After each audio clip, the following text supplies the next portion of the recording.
привет, друзья! Сегодня у нас будет очень интересное и очень важное видео. Давненько не было такого на моем канале. И за все 4 или 5 года, как я снимаю свое видео, у меня в основном по крупицам собиралась информация о похудении. Допустим, сколько необходимо калорий потреблять, сколько белков, жиров, углеводов, зачем нужна вода и так далее. В общем, какие-то маленькие теоретические ролики. Но такого важного, главного видео о похудении, как мне кажется, у меня еще не было. Потому что до сих пор я получаю вопросы и комментарии от вас о том: Таня, как же начать худеть? Хотя можно собрать ролики на моем канале и как-то самостоятельно, додумав всю информацию, можно начать наконец-то действовать. Но все же, чтобы поставить вас наконец-то на путь истины и дать вам понимание о похудении, что это такое, я решила снять такой ролик. Так что, если вы давным-давно интересуетесь похудением, это видео будет точно для вас. На самом деле тема очень глобальная, я очень долго думала, с какой же стороны подступиться, как лучше вам донести информацию, чтобы было проще и понятнее для вас. Ключевое слово сегодняшнего ролика будет энергия. Энергия может быть абсолютно разной. Энергия напряжения в розетке, энергия солнца на небе светит, энергия вашего тела, когда вы тратите энергию, бегаете, прыгаете, выполняете мои тренировки, просто спите и ваши органы работают в это время. Или же энергия, которая поступает в ваш организм в виде еды, в виде каких-то фруктов, напитков, в общем, энергетическая составляющая вашего питания. Представьте, что ваше тело — это весы, у которых есть две чаши. Энергия, которую вы потребляете, еда, да, и энергию, которую вы тратите, физическая активность. И, конечно же, эти две чаши могут стоять на месте, да, не двигаться, естественно, ничего не происходит с вашим телом, вы не набираете вес, вы его не теряете. Энергия, которую вы получаете, то есть еда, может увеличиваться, калорийность, да, воспринимаем энергию уже как калорийность немножко. Естественно, вы набираете вес, если ваша физическая активность стоит на месте. Если физическая активность у вас повышается, вы больше двигаетесь, и еда у вас примерно стоит на месте, естественно, вы начинаете худеть. Поэтому, когда вы только на начальном пути понимания своего тела, а это самое главное, нужно сначала понять, что вы хотите сделать, понять свой организм, как он реагирует на какие-то ваши манипуляции, и только тогда пытаться что-то изменить в ваших весах. Вот эта простая, может быть, немного детская аналогия с весами просто даст вам понять, на каком этапе вы сейчас находитесь. Может быть, вы стоите на месте, у вас эффект платы, ничего не происходит с вашим телом, вы уже расстроились, и вам необходимо что-то менять, вам необходимо или же уменьшать энергию в качестве пищи, или же повышать вашу активность в качестве тренировок. Пробуйте играть с этими весами, в одну неделю уменьшить, допустим, энергию в качестве еды, где-то увеличить ваши тренировки.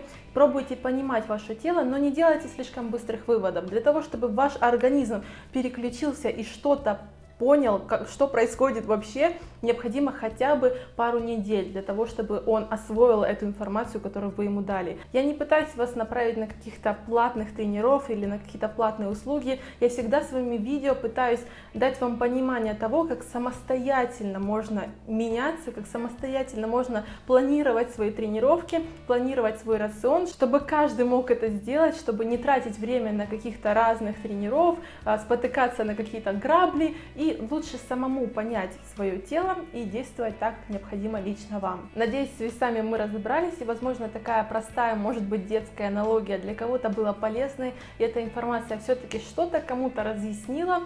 И следующий момент, который я хотела с вами обсудить, следующий такой важный вопрос, это состав и понимание, из чего состоит ваше тело, потому что это очень и очень важно. Если, к примеру, взять две одинаковых девушек, сколько раз уже такой приводили пример, да, но все же давайте еще раз его, да, обмоем ему косточки. И если взять две одинаковых девушек с одинаковым ростом, с одинаковым весом, с одинаковыми параметрами, да, и они могут быть настолько разными, что вы никогда в жизни не поверите, что эти параметры у них одинаковые. Причины различия состава тела у этих девушек может быть настолько много, что можно начинать считать по пальцам. В первую очередь это, конечно же, ваше питание, потому что если, к примеру, одна девушка питается фастфудом и неизвестно сколько раз вообще в сутки, иногда вообще голодает, а вторая девушка держит все время здоровый рацион, питается там 4, 5, 6 раз в день, все время это чистое такое натуральное питание, она пьет достаточное количество воды, у нее даже кожа будет другая. Следующая, вторая причина различия одинаковых девушек по параметрам, это, конечно же, тренировки. Одна девушка может вообще не тренироваться никогда в своей жизни, жизни,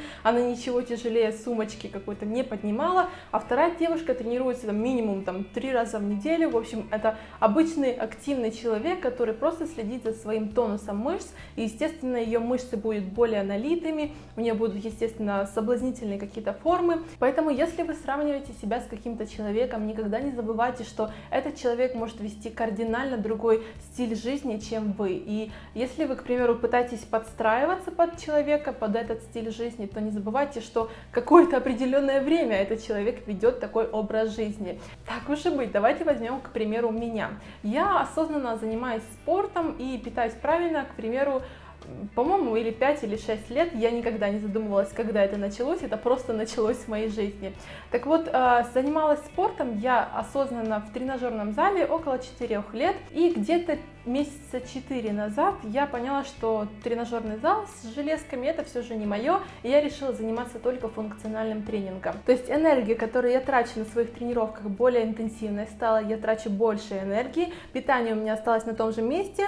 Логично, что я начинаю худеть. И примерно за 4 месяца я потеряла где-то 2-3 килограмма. И самое главное, что по составу своему тела я изменилась. Я слежу за этим с помощью своих весов, я вам о них рассказывала. И процент мышечной массы у меня начал спадать. И фигура начала приобретать немного другие формы. Так что еще один пункт – это следите за тем, с чего состоит ваше тело. И эта пословица, да, очень такая банальная, но то, что мы едим, то мы и есть, она действительно работает. Очень и очень часто я слышала такие вопросы, в основном от ленивых девочек это бывает. Это то, что, вот, Таня, к примеру, если я потребляю калорийность для похудения, вот на данный момент мне для похудения, я рассчитала, мне нужно 1200 калорий, да, и вот если я эти калории буду потреблять с помощью своей любимой еды, там, жареной картошечки, бутербродиков каких-то, ну, я буду вписываться, да, в эту калорийность, чтобы худеть, и буду достаточно заниматься, чтобы это все сжигать.